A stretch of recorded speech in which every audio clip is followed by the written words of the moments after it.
What up, YouTube? Here with a post-fight video for Naoya Inoue versus Nonito Donair, the rematch. It was for the WBC, WBA, IBF, and I don't know if the Ring Magazine, the lineal World Bantamweight title was on the line, but nonetheless, it was for majority of the world titles at 118 pounds. Of course, who could forget the first fight between Naoya Inoue and the veteran Nonito Donair for the finals to the World Boxing Super Series, the Bantamweight tournament. The first fight was a thriller. Was probably the fight of the year candidate for that year. And yeah, Nonito Donair in his last two fights before his rematch versus Inoue, it looked like the veteran has turned the clock around, scoring back-to-back knockouts. He defeated Ubali via knockout last year in the summer to win the WBC Bantamweight title, and then he knocked out Gaballo in his next fight after winning the WBC title. And he thought to try and unify majority of the titles at Bantamweight in a rematch versus Inoue. It was the right time for him with these back-to-back impressive knockouts that he scored in his last two fights. But you already know the results, how this fight went between Inoue and Donair in the rematch. Donair got knocked out in the second round. He got dropped in the first round via a good time counter overhand right hand. After Inoue landed his first significant punch versus Donair in the first round, because throughout majority of the first round, like how most first rounds go in boxing or combat sports period, especially if the opponents know each other and has fought each other before, they're not going to try and do the same thing as he did in their first meeting. So it looked like both fighters were on their toes and was trying to feel each other out and not waste any punches. And it was really a chess match for the majority part in the first round. And when Inoue landed, I would say, the first significant punch and found his target and landed his mark, that's when Inoue started to get in his rhythm and get more comfortable and started loosening up with his punches. And Donair decided to fight fire with fire. And once Donair tried to come back with his offense, that's when Inoue timed him and scored that overhand right hand, causing Donair to drop at the end of the first round. Then when the second round began, Inoue didn't let up. He started throwing more bombs. If you look at the stats in the first round, Inoue was quite successful with his accuracy when it came to his power punches in the first round. Then in the second round, it was even more success for Inoue, as Inoue, like I said, started throwing more heavier shots, and he was landing more in the second round. And Donair, he's got a great heart and great guts, and he wanted to fight fire with fire and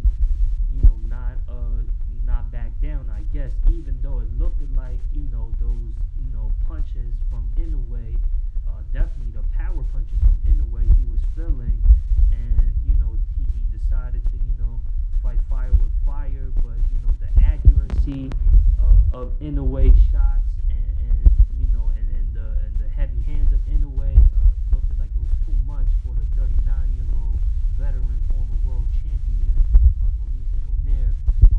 In the second round, unlike the first round where the right hand dropped Donair, it was the left hook that dropped Donair and really hurt him.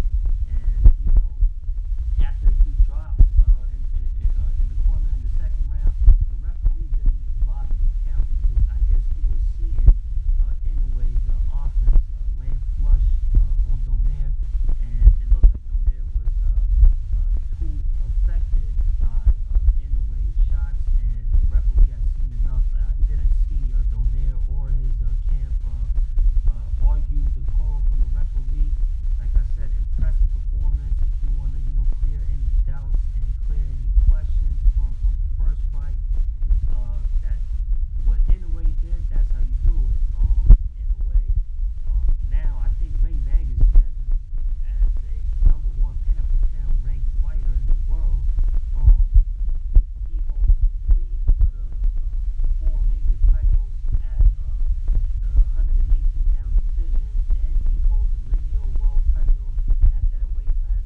did that versus a monster, a knockout artist like Naoya Inoue.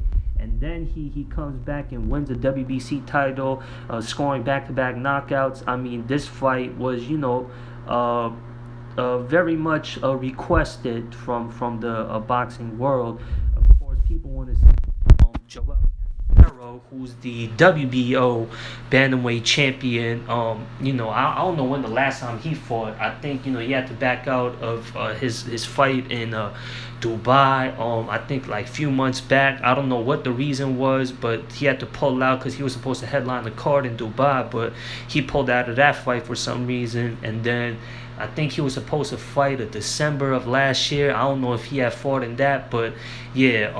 The last time I saw Casamero fight was when he fought Guillermo Rigondeaux in a snooze fest, stylistically speaking. And and I like watching defensively sound fighters like a Rigondeaux and guys of that style. But even I could say and this is coming from somebody who appreciates that style of fighting.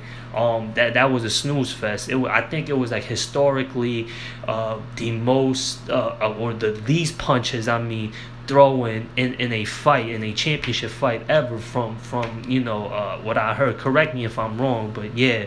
But I think there's really only one fight left for Inoue at 118 pounds. I think it's him versus Casamero.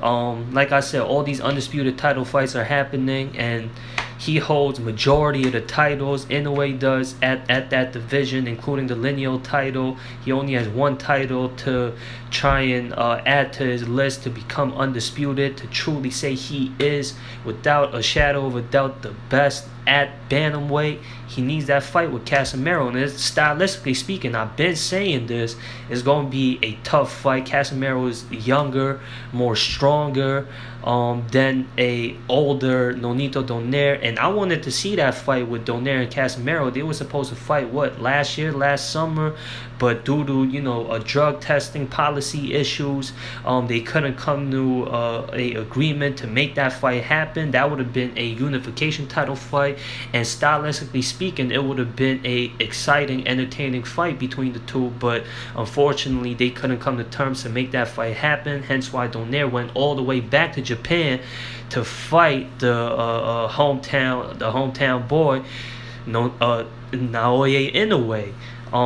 He went over to Japan once again to, the first fight was competed in Japan. Then he went over to Japan again to try and conquer the bantamweight division, to try and win majority of the titles. But I don't know, Donair. I mean, when he was in his prime, it was his second run, or second chance at being in his glory, trying to relive his heydays. He was on the good momentum, but somebody who's in the best shape of his life, like Naoya Inoue, who's at the prime of his life, in his best shape in his life, got age, the age factor on his side as well. I think Donair might have steamrolled into something a little more than he could chew off. But like I said, shout out to Donair for that much courageous effort to try and make the best fights happen, and he did, and that's why much credits to him, and the way he's been fighting at his age on the top tier level. My hat's off to him, nothing but respect. And as far as Inoue goes, he is credit wise, if you look at his resume, without a doubt, without an argument, he is the best fighter, the top dog at the 118-pound weight class. And the only, I think it's hard to argue, with the quality of opponents and the tests that Inoue's been through. It's quite hard for anybody to argue that, he's not the best at 118 pounds.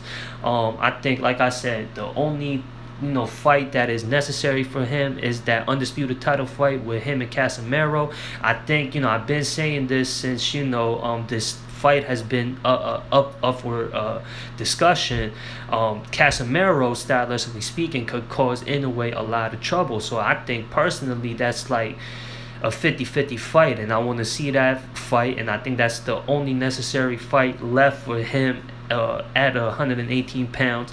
I don't know, Inoue is a guy who stepped up from flyweight to fight at bantamweight, so I don't know if he's gonna move up to a super bantamweight, where that division has got a hell of a mix, and they got some real killers at 122 pounds, like Steph Fulton, Brandon Figueroa, Luis Neri, Ronnie Rios, Akhmadaliev, Daniel Roman, and this is a guy who's coming up from flyweight. So I say, the next step, if he could become undisputed at bantamweight, is to defend that crown, and continue to defend it. Obviously he's a big draw in Japan.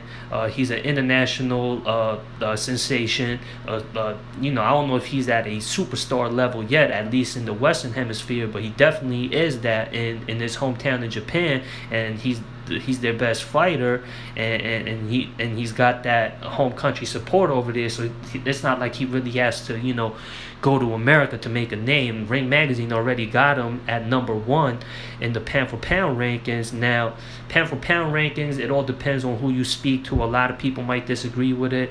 I personally wouldn't put Inoue as the #1 fighter pound for pound on my rankings, at least, but he's definitely in the top 5 pound for pound list for sure, and undeniably he's been at the top 10 pound for pound rankings for the longest, ever since he won the World Boxing Super Series tournament at the bantamweight division. But like I said, impressive performance, a great knockout that Inoue scored. And yeah, that does it for this post-fight video. Y'all let me know what y'all opinions is in the comments. If y'all got a video out there talking about this fight, analyzing this fight, and y'all want me to check it out, I'll be more than glad to. Anyways, y'all already know. Comment, subscribe, share, like, all that good stuff. And I'm out, y'all. Peace.